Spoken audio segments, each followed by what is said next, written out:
Danby is located within the North York Moors National Park and is home to the Moors National Park Centre.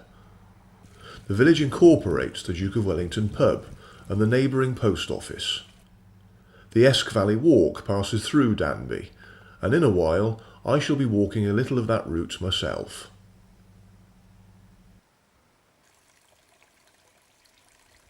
The Danby Agricultural Show is held every year in August, with traditional country entertainments and activities such as show jumping, sheepdog trials, exhibitions of farm animals and machinery, as well as horticultural, craft and produce competitions.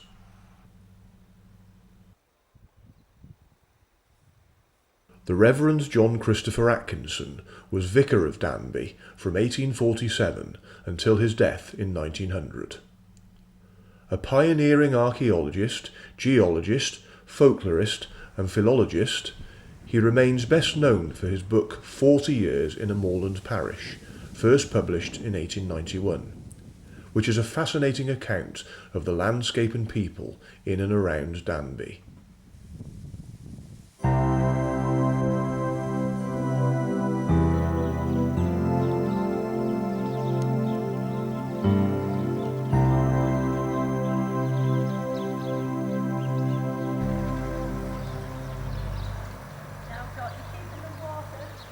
Well, I just wanted a quick walk around Danby before I start my walk this morning.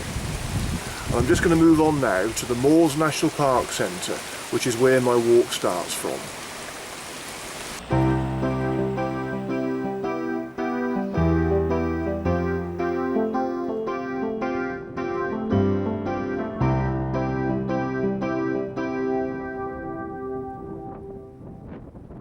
Just outside the village is Danby Lodge, home of the Moors National Park Centre, set in an idyllic spot on the banks of the River Esk.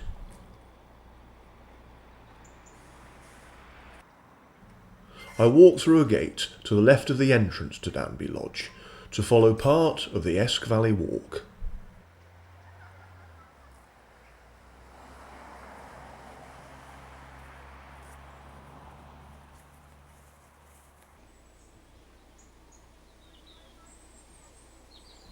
I discovered some very interesting features as I walked along.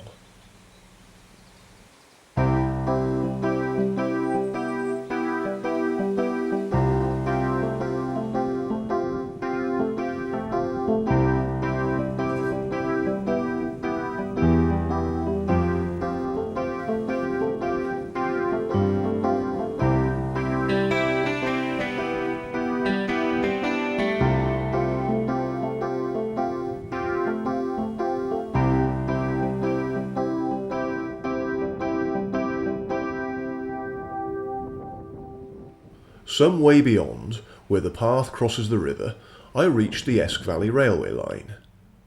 This runs for about 35 miles between Middlesbrough and Whitby and follows the course of the River Esk for much of its eastern half.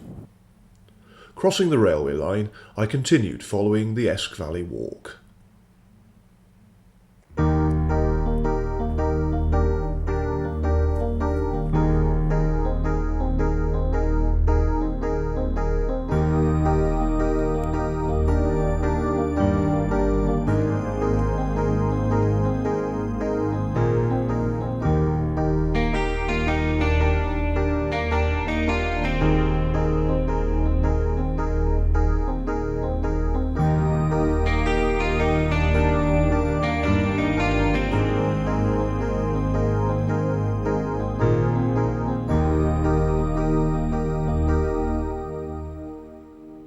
My path soon emerged onto Eastern Lane.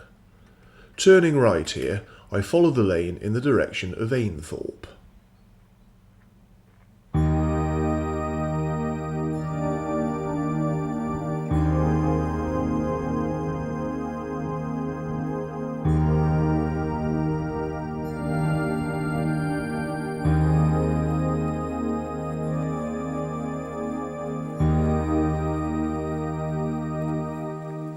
As the lane dipped, I turned off left just beyond Caedlan's farm.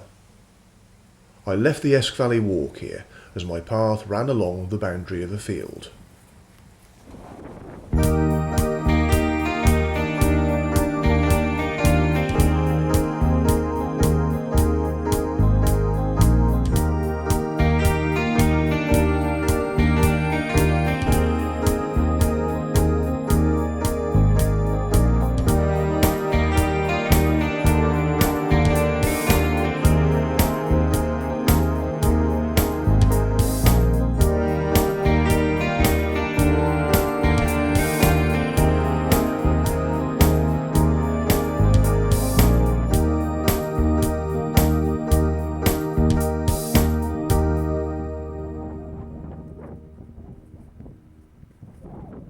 Keeping ahead by a wall, I walked up to the end of a walled track. Winding on between the fields, it led me into the village of Ainthorpe.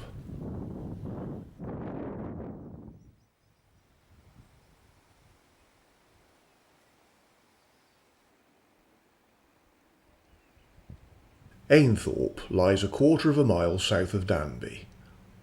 The village hosts the Danby Church of England School, located on Ainthorpe Lane. Built by William Butterfield in 1860, it is a Grade II listed building.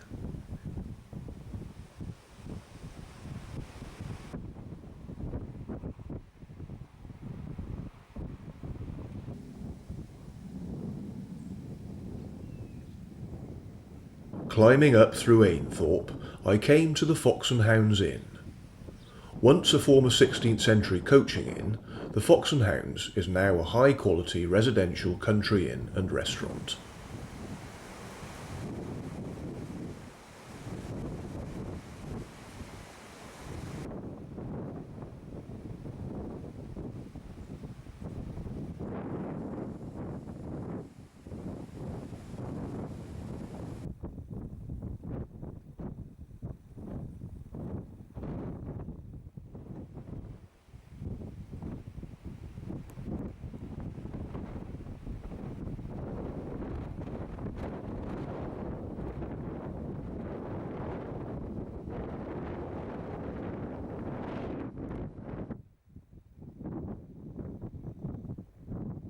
Passing the Fox and Hounds, I walked on up the hill, and where the lane bears off to the left, I continued along a bridleway leading straight ahead.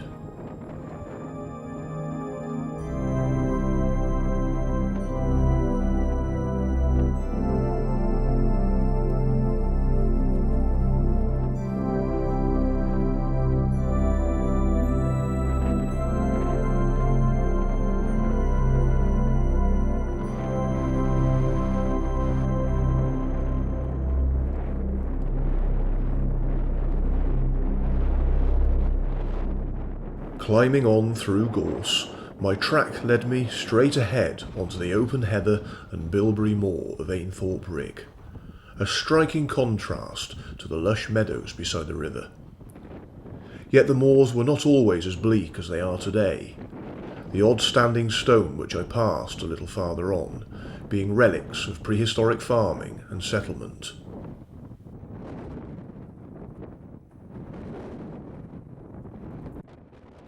Maintaining my direction, gradually gaining height, until, quite suddenly, the ground dropped away in front of me, revealing a spectacular view across Little Fryup Dale.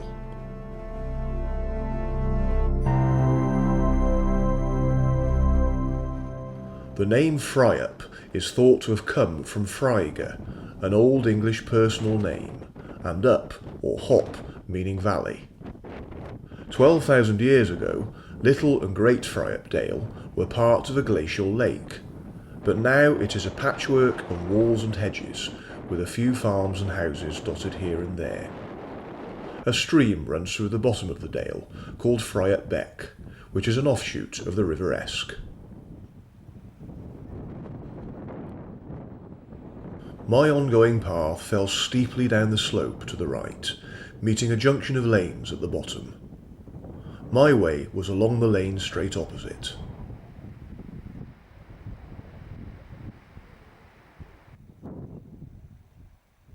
At the time of the Norman conquest, Little Fryup was part of the Manor of Danby, which was allocated to Hugh Fitz-Baldric, then later to Robert de Bruce, grandfather of Robert the Bruce of Scotland. The de Bruce family held the Manor of Danby for almost 200 years.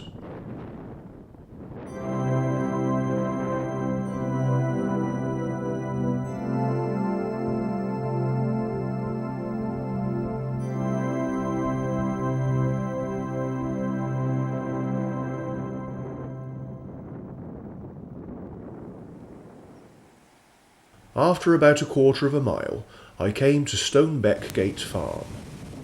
Turning in through a gate, past barns and the front of the farmhouse, I carried on beyond, along a walled stone track.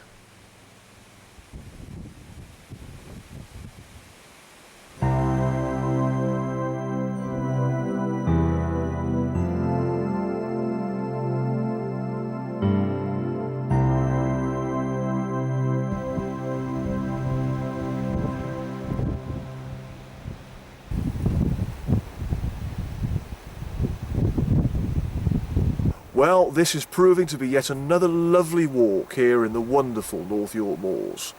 And Little Fryup Dale is very pleasant indeed. It's a lovely little quiet backwater, and I feel quite cut off from the rest of the world here. One thing I will say about today is the walk has been very windy all day today. However, that's not actually spoiling my enjoyment of this lovely day.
Turning right along Castle Lane, which contoured the valley side, I eventually arrived at the impressive ruins of Danby Castle.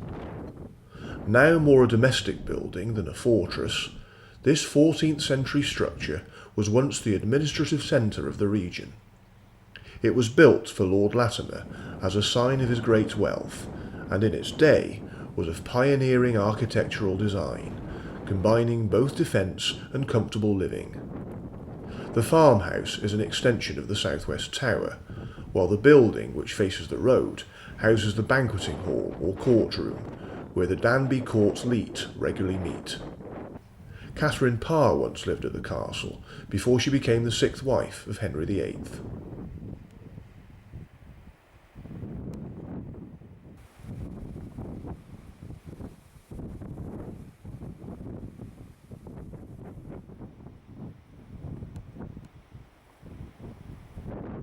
Bearing right where the lane forked just beyond, I dropped to another junction beside Duck Bridge, one of several packhorse bridges spanning the River Esk.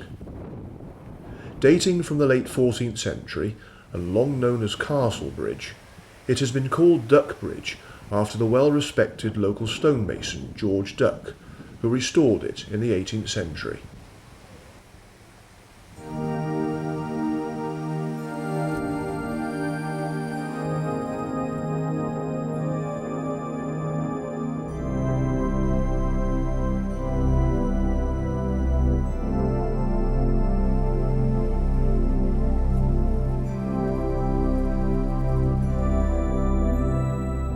I continued along the lane for another half a mile to the point at which I first joined it earlier today. I retraced my steps to the start of my walk at Danby Lodge. Well, I think I deserve a nice cup of tea now. I'm back at the National Park Centre here at Danby Lodge.